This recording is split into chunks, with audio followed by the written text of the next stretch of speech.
అల్వాల్ మండల ఆర్య వైశ్య సంఘం ఆధ్వర్యంలో అమావాస్య సందర్భంగా భక్తులకు 15వ నెల అన్నదాన వితరణ కార్యక్రమం ఘనంగా నిర్వహించారు. ఈ కార్యక్రమంలో సంఘ సభ్యులు, స్థానిక ప్రముఖులు, భక్తులు పెద్ద ఎత్తున పాల్గొన్నారు. ప్రతి అమావాస్య రోజు నిర్వహించి అన్నదాన కార్యక్రమం ద్వారా నిరుపేదలకు, భక్తులకు భోజన సదుపాయం కల్పించడం సంఘం ప్రధాన లక్ష్యమని నిర్వాహకులు తెలిపారు.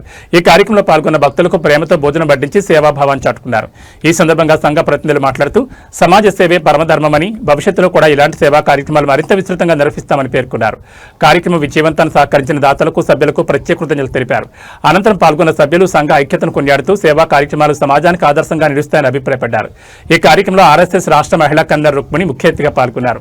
కార్యక్రమంలో ఆర్య వైశ్య సంఘం సభ్యులు నాగేష్, మంచాల రవీందర్, అయితే సత్యం, అమర బాలేష్, కొండా జగదీష్, తరకా వెంకటేష్, గొండవల్లి శ్రీనివాస్, తుడుపు నూరి బాలేష్, నీతి రమేష్, పిన్నంటి లక్ష్మీనారాయణ, మంచుకొండ నాగేందర్, శంకర్, అంజయ్య, వచ్చి ప్రసాద్, నాగేశ్వర్, ఉప్పల లక్ష్మణ్, చిరుత సత్యనారాయణ, రెడ్డిపల్లి వెంకటేష్, రాజేందర్, మంచాల ప్రభాకర్, కాముని సంతోష్, దామకొండ శ్రీనివాస్, దామకొండ రామచందర్, వెల్లి మంచు, కోటి నాగేశ్వరరావు, నాగేందర్, నాగేశ్వర తదితరులు పాల్గొన్నారు. కార్యక్రమం ప్రార్థనలతో ప్రారంభమై అనంతరం అన్నదాన వితరణ నిర్వహించారు. భక్తులు పెద్ద సంఖ్యలో పాల్గొని కార్యక్రమాన్ని విజయవంతం చేశారు.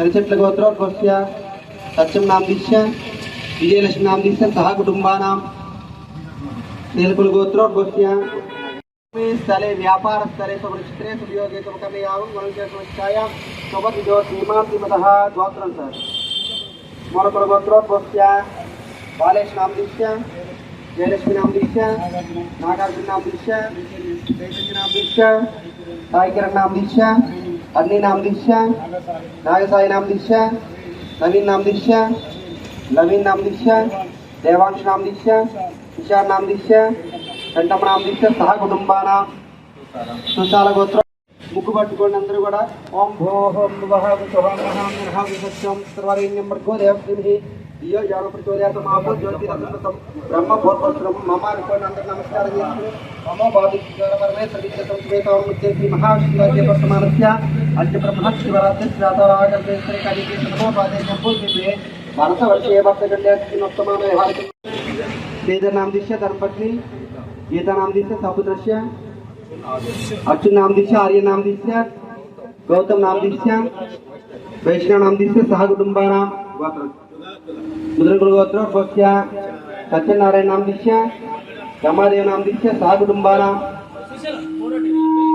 तिरुचट्ल गोत्रोद्भवस्य गणेश गुप्ता नामदिश्य पद्मावत नामदिश्य वरुण साई नामदिश्य वरम नामदिश्य सह कुटुंबानां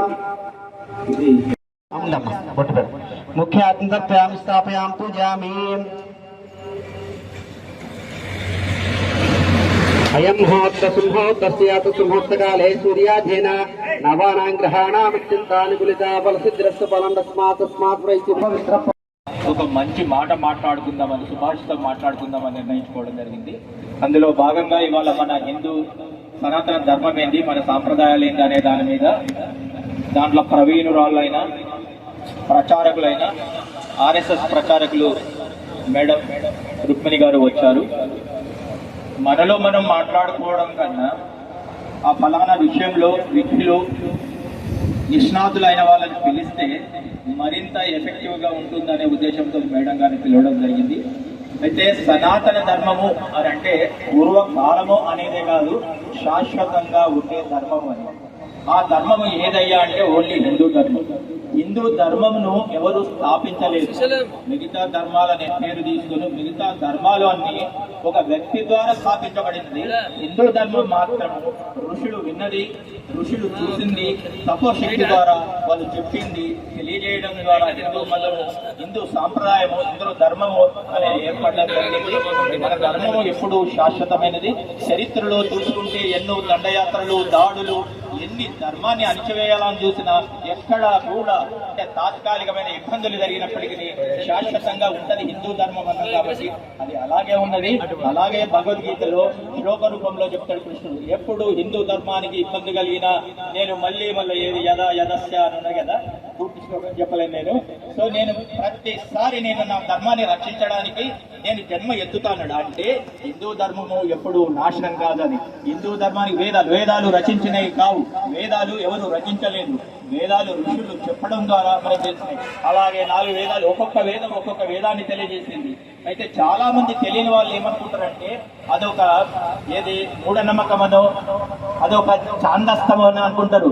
ప్రతి దాంట్లో కూడా మనకు శాస్త్రీయత ఉన్నది. ప్రతి వేదం, ఋగ్వేదం, యజుర్వేదం, సామవేదం, అథర్వణ వేదం, ఒక్కొక్క వేదం ఒక్కొక్క దాని గురించి వివరించింది. ప్రత్యేకించి అథర్వణ వేదం ఇప్పుడున్న లౌకిక వ్యవహారాలకు, అర్థశాస్త్రానికి సంబంధించిన విషయాలు, ఇలా చాలా విషయాలు తెలియజేసింది.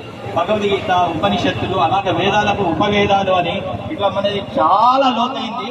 అలా మనం చెప్పుకుంటూ పోతే ప్రతి దాంట్లో కూడా శాస్త్రీయత ఉన్నది. మామూలుగా ఇప్పటి సోకాళ్ళు మేము మేధావులు అని చెప్పుకునే వాళ్ళు ఎంతసేపు నాస్తికులు అని మాట్లాడుతూ వేరే మతాలను ఏమనకుండా హిందూ ధర్మం మీద మనకు తెలియకుండానే దాడి జరుగుతుంది. అలాంటి దాడు మనలోనే ఉంటే మనలోనే దాడి జరుగుతుంది. హిందూ ధర్మాన్ని విమర్శిస్తుండు, అది రేషనల్ గా లేదు అంటుండు, హేతుబద్ధంగా లేదు. ప్రతి దాంట్లో హేతుబద్ధత ఉన్నది, ఏదైనా చెప్పచ్చు. ఈవెన్ మన అస్త్రంలో, మన జీవితంలో కూడా 4 అని బ్రహ్మచర్యం, గృహస్థము, వానప్రస్థము, సన్యాసం ఉన్నది కదా. మన మామూలుగా మన పెద్దవాళ్ళు ఏం చెప్పారు, ఏ ఏజ్ లో అది చేసుకోవాలి, ఏ వయసుగా చేసుకోవాలి అని చెప్పేదే ఈ 4 భాగాలు. అంటే 50 నుండి 75 అంటే బ్రహ్మచర్యం తెలుసు, గృహస్థం తెలుసు. బ్రహ్మచర్యం మామూలుగా పెళ్లి కాకముందు, గృహస్థం 25 నుండి 50 అంటే పిల్లల్ని పెళ్లి చేసుకో, పిల్లల్ని గాను సంపాదించుకో అని.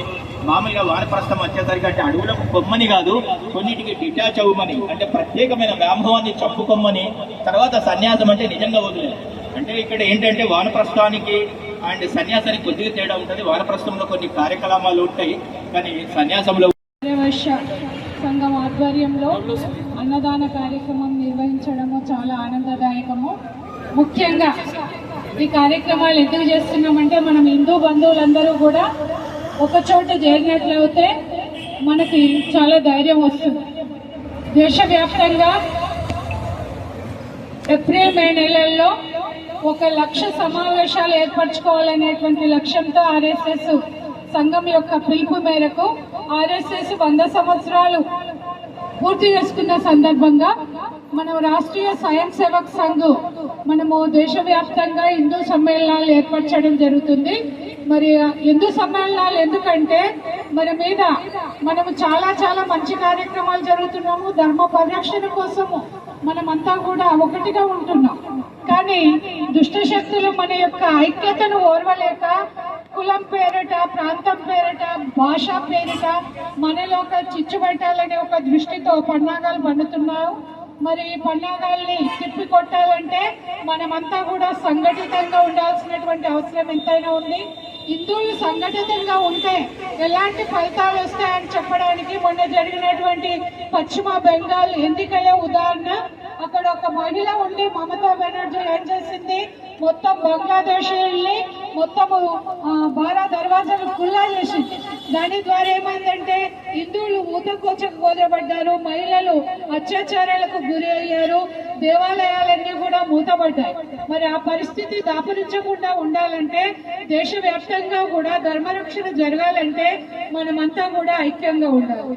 ఐక్యంగా ఉండడానికి ఏం చేయాలంటే మన దేవాలయాలను మనం సంరక్షించుకోవాలి.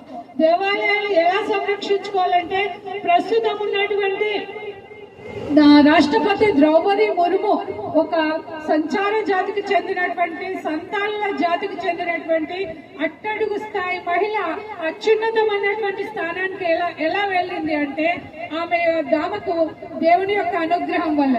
ఒక పాడుపడ్డటువంటి శివాలయంలో ఆమె ప్రతిరోజు కూడా శివాలయాన్ని శుభ్రం చేసేది.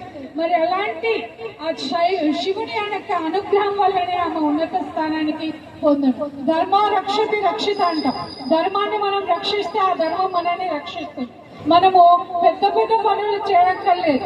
మన హిందువులందరూ కూడా సోదర భావంతో చూసి హెచ్చు తగ్గులని భావించకుండా మంచిగా పలకరించి అంతర్యాలు మార్పివేసి మనము ఒక్కటిగా ఉన్నట్లయితే ఏ దుష్ట శక్తి కూడా మన మీద ఏం పని చేయలేదు. నిన్ననే మనం చూసాం మధ్యప్రదేశ్ లో భోజశాల అనేటువంటి ఒక సరస్వతి అమ్మవారి గుడిని వాళ్ళు ముస్లింలు ఏం చేస్తారంటే మసీదుగా పాత్రలు చేస్తారు. మరి మధ్యప్రదేశ్ హైకోర్టు భోజశాల ఈ సరస్వతి అమ్మవారి దేవాలయమే చాలా ఏళ్ల నుండి ఇక్కడ పూజలు జరిగాయి అని నిరూపించి భోజశాలలో మీరు సరస్వతి అమ్మవారికి పూజలు చేసుకోవచ్చు అని ఇచ్చారు. మరి మనం ఐక్యంగా ఉంటే ఇలాంటి ఫలితాలు ఎన్నో చూసుకోవచ్చు. కాబట్టి ముఖ్యంగా ఇక్కడ మన సోదరిమణులు టీచర్లు ఉన్నారు, మరి అన్నయ్యలు ఉన్నారు. ఆర్యవైశ్యులు అంటే చక్కగా ఒక క్రమశిక్షణ కలిగిన క్రమశిక్షణకు పెట్టింది పేరు. వారు ధనము వ్యాపారంలో దిట్టలే కాకుండా ధర్మాన్ని రక్షించేటువంటి బాధ్యత మొట్టమొదటి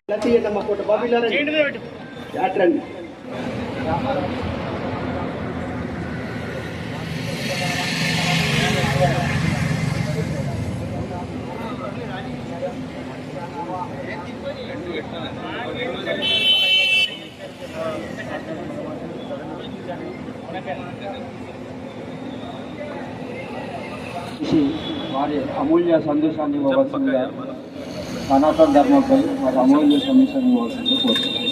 జై వాసవి.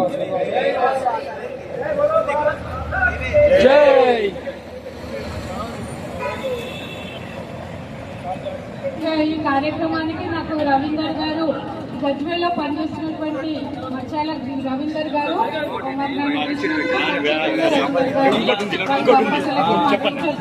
కూడా ధన్యవాదాలు.